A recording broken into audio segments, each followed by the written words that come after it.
What if I told you? Hellraiser isn't just about demons.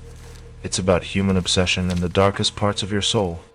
When people think of Hellraiser, they picture Pinhead, terrifying chains, and pure nightmare fuel. But the truth behind Hellraiser is even more disturbing than the movie. Today, we're diving deep into the twisted mind of Clive Barker, the real meaning of the Cenobites, and why Hellraiser is so much more than just blood and screams. Alright, first, let's set the scene. It's 1986. Clive Barker, a struggling British author, writes a novella called The Hellbound Heart. It's dark, it's gory, and it's unlike anything anyone had seen before. Hollywood notices. They let Barker direct the movie himself, even though he barely knew how to work a camera. And just like that, Hellraiser was born in 1987. But here's the thing. Hellraiser isn't just a horror movie. It's a brutal, bloody mirror held up to human desire. Let's break it down. At the heart of Hellraiser, you've got a mysterious puzzle box called the Lament Configuration. When someone solves the puzzle, they summon the Cenobites. These aren't your usual demons. They describe themselves as explorers in the further regions of experience. Their thing isn't punishment. It's pleasure and pain mixed together, so extreme you can't tell the difference. And, honestly, the people who summon them aren't innocent victims. They're people who are chasing deeper, darker experiences. People so obsessed with feeling more that they end up destroyed by it. Think about that for a second. It's not the Cenobites breaking into your world. It's you opening the door. You invited them. You begged for them. And when they come, there's no going back. It's one of the darkest flips on the classic horror formula ever written. Normally, in horror movies, evil chases you. You run away. In Hellraiser, evil doesn't chase you. You chase evil, and you pay the price.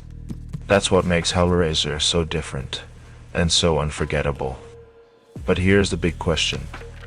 Why do we find Hellraiser so terrifying, even decades later? Why does Pinhead, with his calm voice and those iron nails hammered into his skull, still crawl into our nightmares? It's because Hellraiser isn't just about monsters. It's about us. The real horror isn't the Cenobites. It's human desire, unchained. It's obsession. It's addiction. It's the need for more, no matter what it costs. Frank, the man who first opens the box, isn't possessed. He isn't cursed. He chooses to open the door. He wants what's on the other side. And that's what kills him. That's what brings the Cenobites. It's not bad luck. It's the dark side of human nature. Hellraiser makes you ask, how far would you go for pleasure? What would you risk to feel something more? And when does pleasure turn into pain? It doesn't blame supernatural forces. It says, you did this to yourself. Now, let's peel back another layer. The design of the Cenobites themselves tells a story.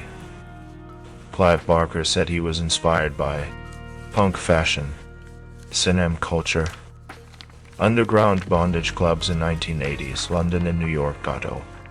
Look at them closely. Leather straps, hooks, scars that look almost religious, calm, priest-like mannerisms. They're not just monsters.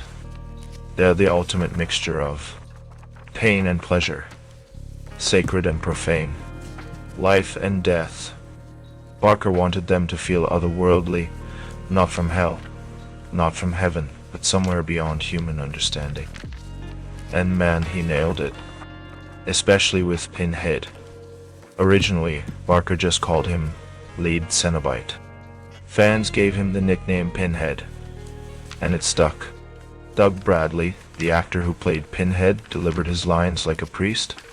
Calm, slow, almost poetic. He wasn't a wild, screaming killer. He was cool, controlled, inevitable, and somehow that made him even scarier. Because the Cenobites don't hate you. They don't punish you because you're evil. They punish you because you asked for it. That calmness is way more chilling than rage ever could be. But the terror doesn't stop there. The story of Kirsty, the movie's final girl, flips horror tropes upside down. Kirsty isn't a virgin character who survives because she's pure, like in old slasher films. She survives because she fights smart. She outwits the Cenobites. She uses the box against them. It's a battle of brains, not morality. Barker's world doesn't care if you're good or bad. It cares if you're smart enough to survive. It cares if you can close the door you opened. And let's not forget, the real villains in Hellraiser? They're human. Frank, Julia Horse. They lie. They cheat. They kill. They betray everyone they love just for a little more pleasure. Compared to them, the Cenobites seem almost fair. They give you exactly what you asked for. No more. No less. Here's the real gut punch. Hellraiser forces you to ask yourself the worst question. What if the thing you want most is the thing that destroys you? Frank wanted to feel something more. Julia wanted passion. Both of them ended up losing everything. The Cenobites don't need to drag them kicking and screaming. They choose their fate. And maybe, so would you. That's the true horror at the heart of Hellraiser.